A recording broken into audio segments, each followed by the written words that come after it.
Bienvenidos y bienvenidos, queridas amigas y amigos, a Foro 17. Como siempre, muy emocionado, muy halagado de poder conversar con ustedes a través de esta señal. Y hoy vamos a conversar con una persona sumamente singular, sumamente interesante. Él es un cantautor, es decir, una persona que canta y escribe canciones, poeta, y además es un actor, porque él es un tipo también con una gran capacidad para actuar sus propias creaciones. Fíjense ustedes, este libro de él se llama Fiebre Vital, ¿no? Y es un poemario. Y dice así, comienza los primeros párrafos de un poema que se llama Desfachatez impúdica. Tiene un epígrafe que dice Omnia vincit amor. Se traduce más o menos del latín al español como todo lo vence el amor. Y el poema dice así: sobre una estrella recorro tu figura, o acaso beso mariposas. Mezclo entre acuarelas el prado de la Vía Láctea, bato las alas del zunzún risueño, licúo bríos nuevos, ciño mis dedos al trueno de un poeta, al trueno de un poeta. Y al trueno de un poeta vamos a presentar a Arístides Naranjo García. Bienvenido, Arístides. Un placer, Alexis, estar acá compartiendo contigo en este día. Qué bueno que estés con nosotros, entre otras cosas porque nosotros aquí en esta programación en español de la televisora pública de Miami, tenemos mucho público cubano y español, ¿no? Y entonces tú eres cubano-español. Háblanos un poco de ti mismo. ¿Tú naciste en Cuba o naciste fuera de Cuba? Nací en Cuba en Matanzas, en la ciudad de Matanzas, reconocida como la ciudad de los puentes, la Atenas de Cuba. Y bueno, y por la Sonora Matancera. Hombre, y por grandes artistas que ha dado a la cultura cubana e internacional. Y ahí crecí, ahí hice mis estudios, luego me traslado a La Habana, a la universidad, y empecé con el teatro amateur dentro de una agrupación que es teatro universitario.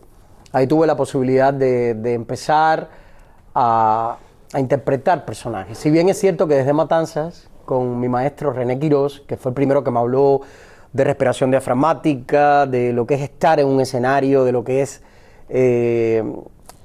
inspirar un personaje y cómo eso se va traduciendo, había surgido. Sin embargo, en La Habana, en teatro universitario, comencé un despliegue que luego dio al traste con unos estudios que realicé universitarios de ciencias médicas y por mi trayectoria me dieron una licencia cultural en el Ministerio de Salud y me inserté de ahí lleno en el sector profesional, en el teatro.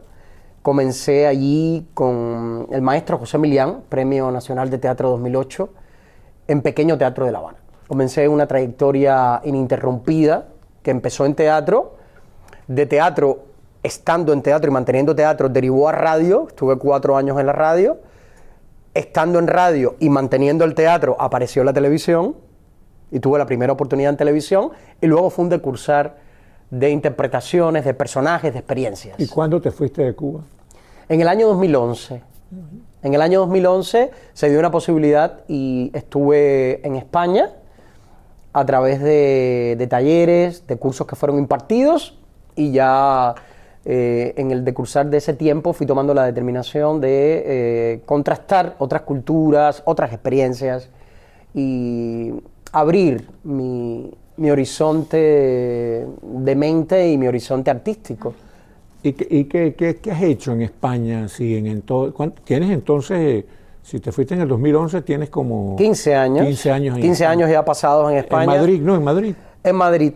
Sí. Si bien es cierto que me he trasladado por España, dentro de la geografía española, en ferias de libros que se han desarrollado a lo largo de distintas ciudades. He participado desde Barcelona, desde Gijón, desde la propia Madrid, desde Palencia. He estado en muchas ferias, repitiendo. Porque como tienes una versatilidad que te permite ser actor, cantautor, cantante y autor y poeta al mismo tiempo, entonces en algunos sitios vas por poeta y otros vas por actor y otros vas por cantante, ¿no?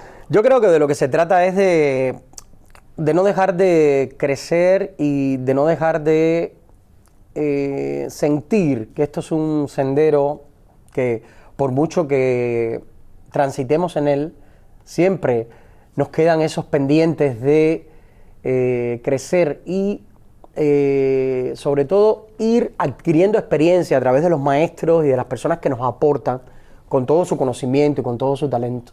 Yo he tenido maestros que han incidido en mí y que gracias a ellos he tenido la posibilidad de realizar una serie de despliegues ya escénicos desde distintos perfiles. Tanto en Cuba como en España, ¿no?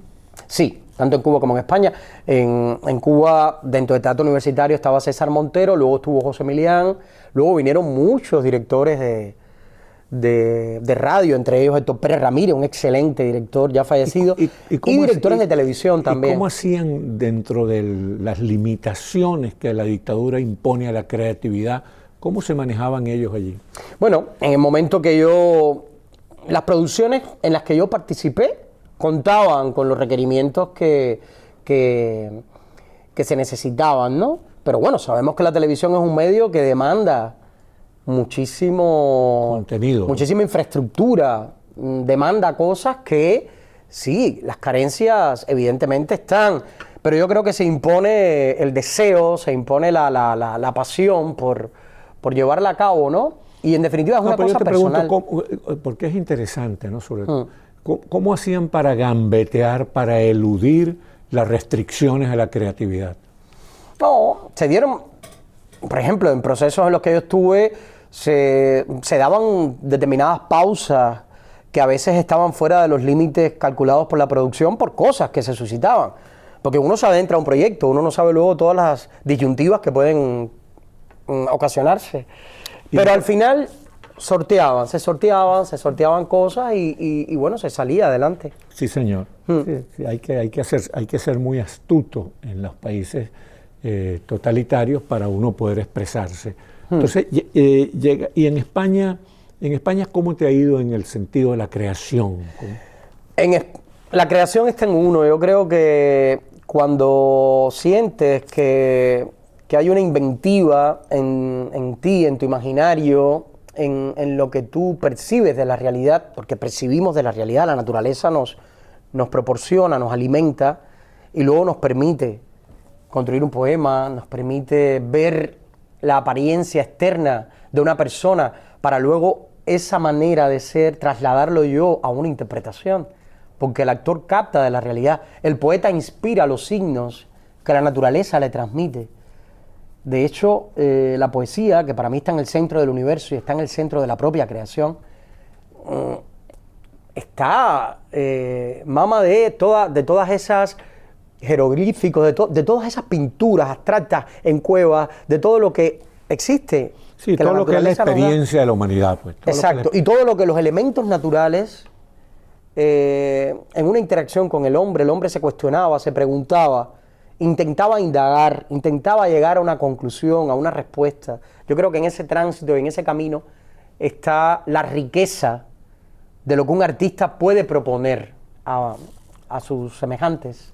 Y eso es muy interesante. Claro que sí, chico. Y ahora fíjate, tú, es natural que una persona de origen cubano, como tú, tenga interés, es lógico que tenga interés en venir a Miami para presentarse en Miami, para tener un reencuentro con sus orígenes. ¿Qué te trajo a Miami? ¿Qué viniste a hacer? Bueno, en Miami, aquí vive mi familia, aquí tengo sí, aquí tengo a mis seres queridos. Bueno, he venido porque ha pasado tiempo y no nos habíamos visto físicamente 8, 10 años. ¿Quiénes están aquí? ¿Tus padres están Mis padres, mi hermano, mi sobrino, en fin. Y quise pues establecer ese ¿Tus padres son artistas también? No. Recuerdo a mis abuelas canturreando, recuerdo a mis abuelas que les gustaba mucho el punto cubano, la música guajira. Y claro, esas son resonancias que uno tiene, porque por ejemplo en mi casa se escuchaba mucho la radio. Claro. La radio es una cosa que se oye mucho, se escuchaba mucho. Y actualmente se sigue, afortunadamente. Ojalá que no sea reemplazada en su totalidad, porque verdaderamente es algo que a nivel auditivo alimenta, acompaña, ¿no? Y es muy interesante. Entonces, ¿Y tu padre, he venido... ¿Y tu padre qué profesión tiene? Mis padres son economistas. Ajá, los dos. Sí, mis padres son economistas y bueno, pues ya están jubilados y he venido por eso, ¿no? Ese acercamiento, esa confrontación espiritual, ese acercarse y esos lazos que son indisolubles, son un alimento fundamental. Y luego también propuestas que me han sido dadas para llevarlas al respetable público de acá, compañeros, lectores, personas que siguen mis creaciones y que saben que estoy acá, que el día 21, por ejemplo, por citarte un ejemplo, el día 21 voy a estar en Alfaros, en algo que dirige el maestro Lázaro Horta, matancero, Lázaro Horta, sí, en Alfaros. Tremendo artista. El domingo 21 de junio, las puertas abren a las 7 y con puertas abiertas, y desde aquí quiero invitar a todos los televidentes que no se pierdan la oportunidad de disfrutar de este teatro bar. Además de Lázaro se encuentra la actriz, la excelente actriz y artista cubana Gretel Trujillo. Vamos a hacer algo que estamos ahí cocinando y bueno, con muchas expectativas, ilusiones. ¿Eso va a ser el domingo cuánto? 21. El domingo 21. Perfecto. 21 de junio. ¿Cómo se llama el sitio? Repítelo, por favor. Alfaros. Alfaros. ¿Te acuerdas? Alfaros, muy conocido. Está en calle 8. La calle 8, Está en la calle 8, es un sitio emblemático. No, y se ve, cuando pasa por ahí se ve desde el carro. Entonces, fíjate, tú tienes esas presentaciones aquí en Miami, tienes el reencuentro con tu familia, y es muy importante porque para nosotros los hispanos, la familia es una entidad clave, es decisiva en la vida de todos nosotros. Nosotros, afortunadamente, la cultura hispana mantiene en alto valor, en alta estima, la vida familiar. Entonces vas a tener esas presentaciones. Voy a tener esta y hay otro evento que está firme. Hay dos eventos firmes para el mes de agosto que se deben producir. En agosto todavía vas a estar aquí. Sí, voy a estar hasta finales de agosto. Perfecto. Con otro carácter, un carácter más literario, vinculado a mis libros, pero también al tema cantautor, ¿no? De poder llevar a canción poemas que han sido trabajados por el maestro José Luis Pardo, que ha realizado la composición de temas que es uno de mis profesores en España, así como mis profesores Teresa Fernández y Carlos Salamanca, que también inciden y velan mucho en mi trayectoria, en un sentido como vocalista. Y me siento muy honrado y muy agradecido. Entonces hay un evento para el 8 en Book and Book que va a llevar que el moderador es Félix Anecio, el poeta cubano, guantanamero Félix Anecio. Book and Book de Coral Gables. En Coral Gables, ahí el 8. Y luego el 28, en el Museo de la Danza también habrá otra presentación que, bueno, a través de un amigo querido que ha tenido a bien presentarme a Heriberto allí en el Museo de la Danza, mi amigo Baltasar, al que agradezco el acercarme allí al museo. Y bueno, pues esto será el 28, más otros eventos que pueden terciarse, ¿no? Que pueden... Bueno, es interesante que tú seas un cantautor.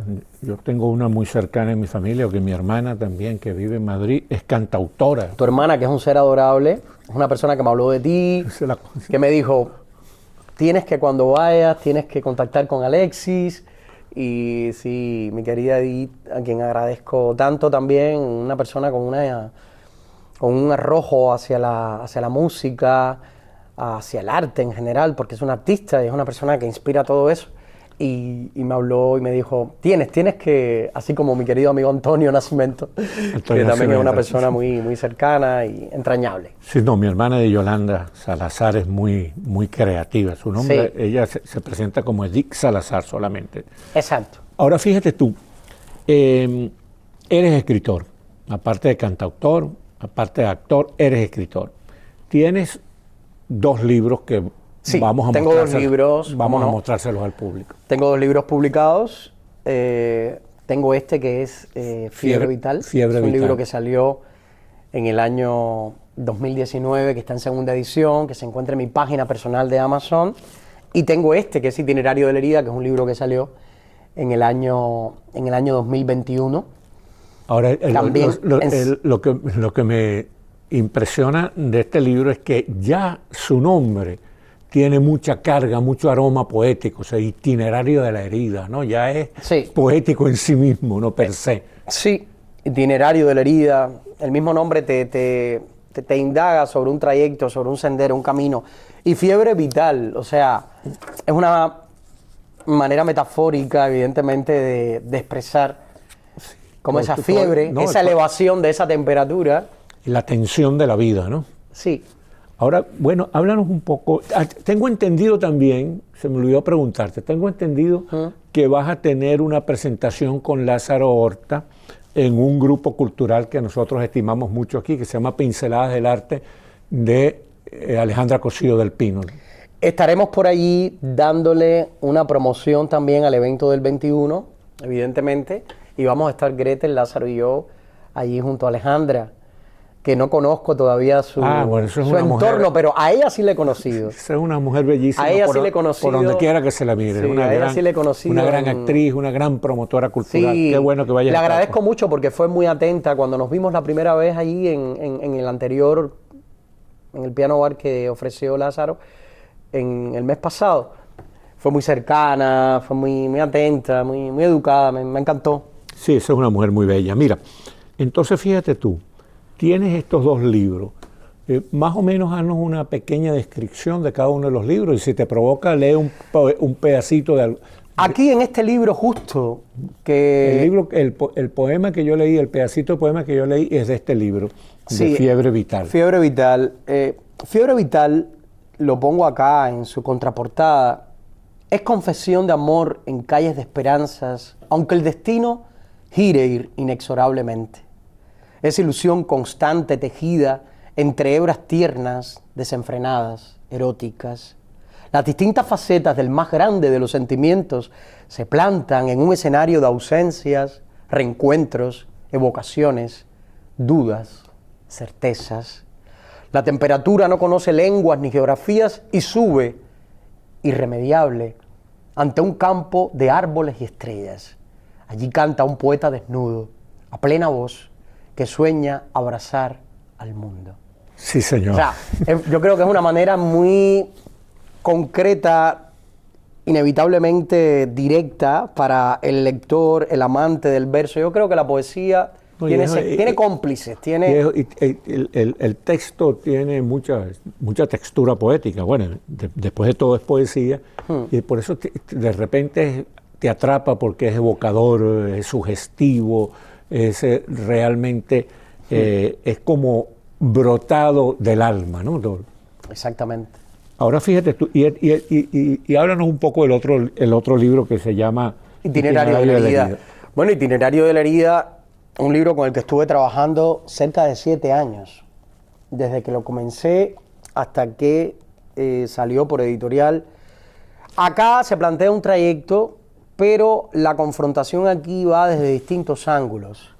Si aquí hay una lírica que se concentra en las distintas emociones y sensaciones que el amor de pareja puede provocar en el decursar del tiempo, y hay una exploración lírica de todo esto, acá, en Itinerario de la herida, hay un trayecto, hay un sino que va guiando al poeta desde su interacción con la sociedad, desde su meditación en un nivel cognitivo de lo que él, desde un punto de vista filosófico, extrae de su interacción con la sociedad, porque yo creo que eso es fundamental. Plantearnos y replantearnos en la sociedad que vivimos y del modo en que vivimos, cómo yo puedo traducirlo en vocablos que lleguen a un lector y que ese lector de alguna manera eso le provoque, no le deje impasible, no le deje indiferente. Sí. Aquí también hay una mirada que guarda una relación con lo laboral, con la experiencia cotidiana, social, y hay una herida del desamor. Si aquí se centra en el amor, aquí hay una herida de desamor. Intento siempre que mis proyectos literarios y todo lo que acometo, artísticamente en definitiva, se diferencie, tenga rostros, sea un poliedro al que mirar, no encasille nada, porque me gusta eso, me gusta esa pluralidad de la visión, porque verdaderamente somos así. No, es interesantísimo, porque sí, Entonces hay un enlace entre la exploración filosófica, el desgarramiento vital, las experiencias cotidianas. Efectivamente. ¿No? Y el gran motor inevitable que es el amor. O sea que todo está ahí mezclado de una manera bastante inspiradora. Te felicito por eso. Gracias, de verdad. Ahora fíjate tú, yo estaba leyendo también que has tenido de alguna manera un acercamiento a lo que tú llamas la visión gitana. Y como yo soy un fanático de Federico García Lorca, que fue el gran reivindicador de los gitanos con su romancero gitano, te pido que nos hables un poco de eso, de tu visión gitana. Visión gitana fue un sueño que tuve, evidentemente. Me pasó en Cuba. En sueños vi esa imagen de una gitana que estaba sobre mí, que se abalanzaba sobre mí, que movía sus manos. La vi vestida, la vi con sus pulseras, le vi sus aretes, le vi su collar. Y fue inevitable no despertar al día siguiente y concebir un poema, que luego fueron bocetos, que fueron depurándose, que se llama Visión Gitana.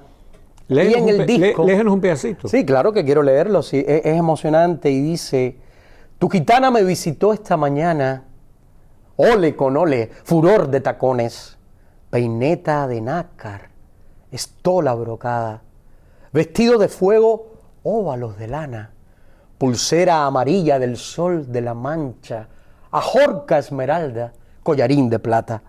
Me ofreció su pecho, vibró el abanico entre castañuelas, rió ilusionada, musitó en mis oídos pompas de deseo, sacudió los huesos con 3 panderetas, malecón sin salida, baño del recuerdo, alucinante concierto, danza de mi cama, ole con ole, tu gitana me visitó esta mañana. Sí, señor. Uno te está oyendo y ya ve, se imagina a la Lola Flores.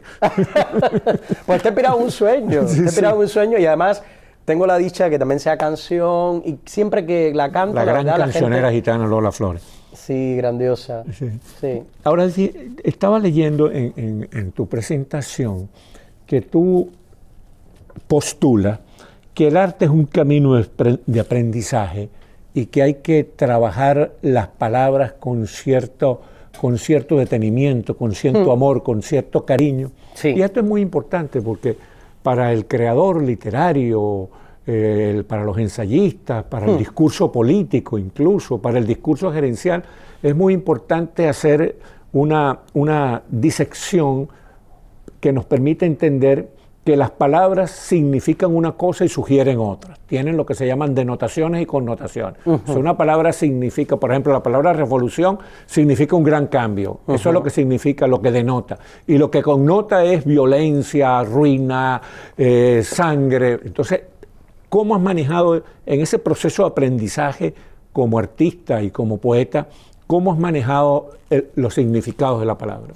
Considero que los artistas tenemos una gran responsabilidad ante el mundo, porque el lenguaje, el significado y lo que cada palabra es capaz de portar anuncia ya un mensaje que cuanto más depurado esté, estilísticamente, literariamente, ese mensaje va a aprender, va a llegar lleno de toda la hondura que yo en un nivel de pensamiento quiero transmitir, y necesito que ese lector entre en esa comunicación conmigo. Somos comunicadores. Y sí concedo una gran importancia al uso del lenguaje, a la exploración, porque tenemos un idioma rico. Tenemos un idioma, los idiomas son ricos de por sí. ¿Has dicho pero algo? El idioma nuestro, o sea, el español está lleno de tantísimas preposiciones, conjunciones, interjecciones, palabras que tienen hondísimos y grandísimos significados. Entonces, cuanto más yo depure eso, yo no apuro mi escritura, por ejemplo. A mí me gusta acercarme a los procesos e ir paso a paso. Yo respeto a los amigos que escriben poesía, que escriben teatro, que tienen esa rapidez. No, pero te digo que me interesa mucho destacar esa preocupación tuya, porque los poetas y los periodistas como yo, y bueno, yo soy periodista y político, somos comunicadores. Entonces tenemos que tener respeto por el público, tenemos que buscar la palabra exacta para que en nuestra comunicación haya pedagogía, la gente aprenda. En efecto. Y me gusta mucho que tú tengas esa preocupación. Sí la tengo, porque además esto está deviniendo y se está viendo en una desvalorización, en una incluso traspolación, en una tergiversación de cosas que luego en la sociedad, todo eso también deriva, porque la sociología, quiero decir, somos seres sociales, somos seres biopsicosociales y estamos en entornos en constante intercambio. Y entonces yo creo que se debe desde los colegios, desde las instituciones educativas, se debe velar por eso, por favor, cuidar eso al máximo y porque todo eso es portador de una riqueza que está en la base de la sociedad y que luego en la evolución de nosotros mismos como seres humanos, hasta el tiempo que permanezcamos acá, en esta dimensión, creceremos, seremos capaces de ir creciendo, ¿no? Nadie nace aprendiendo, sabiendo. Quiero decir, es un proceso de crecimiento. Entonces, es importante que esto no se pierda, es importante que se cele y se cuide. No, y veo que tú también tienes un interés en la mirada, en la comunicación visual, que es muy importante, sí, porque la mirada habla, el hilo directo los gestos, y además tienes una buena gestualización, los gestos, los ademanes, la mirada hablan, y esa preocupación es muy importante para comunicarse con la gente. Efectivamente, estamos en un canal energético de intercambio, donde mis pensamientos y mis emociones están en interacción con tus pensamientos y tus emociones. Entonces yo creo que eso es auténtico. Esto es lo auténtico. No quizás una información que me llega hablada y que no. Quiero decir, me está aportando, no niego que existe un canal de comunicación, pero esto no tiene precio. Quiero decir, esto es invaluable. Sí, ahora fíjate una cuestión para este minuto y pico que nos queda. Mencióname algún gran autor o algún gran maestro que haya influido en ti. En el teatro, José Milián. Que Cubano. a su vez, cubano, que a su vez ha bebido de grandes, ¿Y en la poesía? de grandes maestros del teatro. ¿En la poesía? En la poesía existen poetas de una invaluable riqueza. Dulce María Loinás, Carilda Oliver, Federico García Lorca, Pablo Neruda. Pablo Neruda, tremendo poeta. Un grande. Y hay muchos poetas. La verdad es que yo intento leer a muchos poetas porque yo creo que los maestros han bebido de fuentes que son muy aportadoras. Bueno, qué bueno que hayamos conversado, mi querido Arístides Naranjo García. Qué chévere que estés en Miami. Ojalá que te vaya muy bien aquí y que tengas muchos éxitos en todas tus actividades. Y muchísimas gracias a ustedes, queridas amigas y amigos, por haber tenido la amabilidad de vernos y escucharnos aquí en Foro 17.